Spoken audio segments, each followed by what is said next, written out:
کیا تم یہ خیال کرتے ہو کہ یوں ہی بہشت میں داخل ہو جاؤ گے اور ابھی تم کو پہلے لوگوں کی سی مشکلیں تو پیش آئی ہی نہیں؟ ان کو بڑی بڑی سختیاں اور تکلیفیں پہنچیں اور وہ صعوبتوں میں ہلا ہلا دیے گئے، یہاں تک کہ پیغمبر اور مومن لوگ جو ان کے ساتھ تھے سب پکار اٹھے کہ کب اللہ کی مدد آئے گی۔ دیکھو اللہ کی مدد عنقریب آیا چاہتی ہے۔ کیا تم نے یہ سمجھا تھا ام حسبتم ان تدخلوا الجنہ، کیا تم نے یہ سمجھا تھا کہ جنت میں داخلہ مل جائے گا، جنت میں داخل ہو جاؤ گے؟ ولما یاتکم، ابھی تک تو تم پر وہ باتیں آئی ہی نہیں، وہ کیفیات، وہ امتحانات، وہ شدائد، وہ مصائب، وہ ابتلاءات آئے ہی نہیں۔ مثل الذین خلوا من قبلکم، جیسے کہ ان لوگوں پر آئی تھی جو تم سے پہلے تھے۔ مستھم البأساء، انہیں گھیر لیا آ کر سختیوں نے۔ سختیاں ہر طرح کی ہو سکتی ہیں، لیکن خاص طور پر باسا کا لفظ آتا ہے فقر اور فاقہ، بھوک کی سختی۔ والضراء، اور تکالیف، کہیں کوئی زخم لگ گیا ہے، کوئی چرکا لگ گیا ہے، کہیں اور طرح کا، کہیں کوئی صدمہ پہنچا ہے، تو چاہے وہ ذہنی تکلیف ہے، نفسیاتی تکلیف ہے، یا یہ کہ وہ جسمانی تکلیف ہے۔ وزلزلوا، اور وہ ہلا مارے گئے، گویا کہ ان کو اچھی طریقے سے اللہ تعالیٰ نے آزمایا، جھنجھوڑ ڈالے گئے، زلزلوا، جھنجھوڑ ڈالنا۔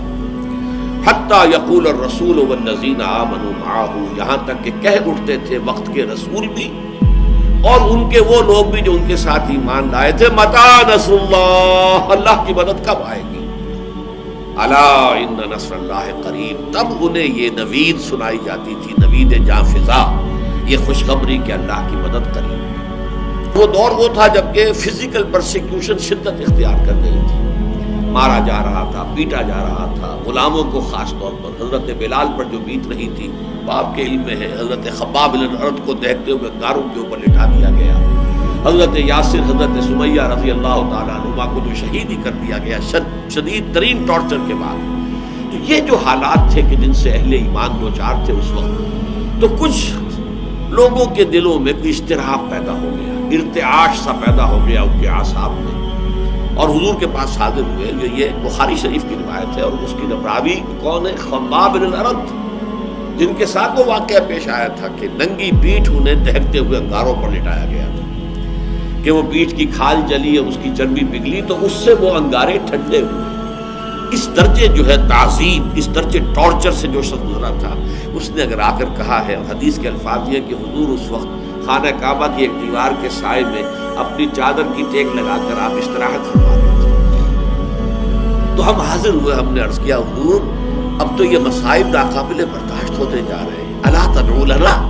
آپ ہماری دعا نہیں کرتے کہ اللہ تعالیٰ کی طرف سے نصرت آ جائے؟ تو حضور نے بھی کچھ اظہار ناراضگی فرمایا، آپ اٹھ کر بیٹھ گئے اور آپ نے کہا خدا کی قسم تم بہت جلدی مچا رہے ہو، تم سے پہلے کے لوگوں پر تو وہ مصیبتیں آئیں جو تم پر ابھی آئی ہی نہیں ہے۔ تم سے پہلے جو امتیں تھیں جو ایمان لاتے تھے رسولوں پر، ان کا تو یہ بھی ہوتا تھا کہ زندہ آگ میں جلا دیے جاتے تھے، یہ بھی ہوتا تھا کہ لوہے کے کنگھوں سے ان کی ہڈیوں پر سے ان کے گوشت کو کھرچ لیا جاتا تھا، یہ بھی ہوتا تھا کہ ایک گڑھا کھود کر ایک آدمی کو گاڑ دیا جاتا تھا اس میں، اور پھر اس کے سر کے اوپر آرا رکھ کر چیرنا شروع کرتے تھے اور پورے جسم کو دو حصوں میں تقسیم کر دیتے تھے، لیکن پھر بھی وہ ثابت قدم رہتے تھے، تو جلدی بچا رہے ہیں۔ خدا کی قسم وہ دن آ کر رہے گا کہ ایک سوار صنعاء سے حضر موت تک سفر کرے گا اور اسے سوائے اللہ کے کسی کا خوف نہیں ہوگا، لیکن بہرحال وقت لگے گا، تو اللہ تو ظاہر کر کے رہے گا ان کو کہ جو سچے ہیں، واقعی صادق الایمان ہیں، اور ان کو کہ جو جھوٹ موٹ کے ہی مومن بنے پھرتے ہیں، جو حقیقت میں مومن نہیں ہے بلکہ صرف یہ کہ انہوں نے ایمان کا لبادہ اوڑھ لیا۔ اللہ تو لازماً ظاہر کر دے گا کون حقیقتاً مومن ہے اور کون منافق ہے،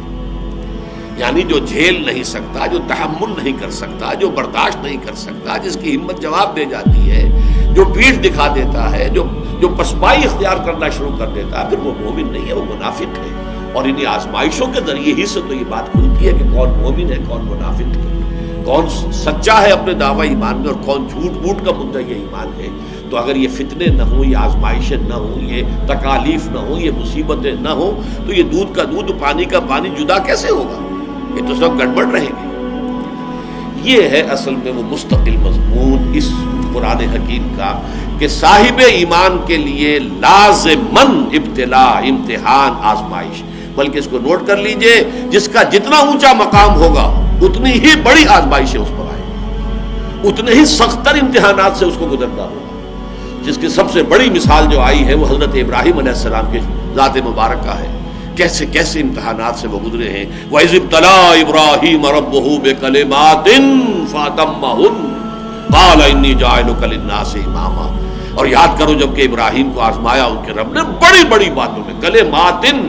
یہ جو تنکیر ہوئی ہے، نکرہ آیا تفخیم کے لیے، بہت بڑے بڑے امتحانات۔ اکلوتا بیٹا 87 برس کی عمر میں دعائیں مانگ مانگ کر لیا، آخری امتحان یہ تھا اس بوڑھے کا، اس ضعیف کا، 87 برس کی عمر میں بیٹا ہوا ہے، اور اب 13 برس کا بیٹا ہو گیا ہے، وہ بوڑھا 100 برس کا اور اکلوتا بیٹا۔ فرمایا ذبح کر دو، اور وہ ذبح کرنے کے لیے تیار ہو گیا۔ یا ابراہیم قد صدقت الرؤیا انا کذالک نجزی المحسنین، گویا کہ ممتحن جو ہے اس کی بس ہو گئی ہے، جس کا امتحان لیا جا رہا تھا وہ یہاں بھی پیچھے نہیں ہٹا، آخری جو ہے ممتحن کو کہنا پڑا ہے اے ابراہیم بس کرو، بس ہمارا امتحان پورا ہو۔ تو یہ امتحان اور آزمائش جو ہے یہ گویا کہ سنت اللہ ہے، یہ اللہ کا قانون ہے، اور اس میں جو جتنا اوپر جائے گا اتنے ہی سخت سے سختر امتحانات جو ہیں اس حساب کا پیش آئے گا۔ یہ گویا کہ اس دی رول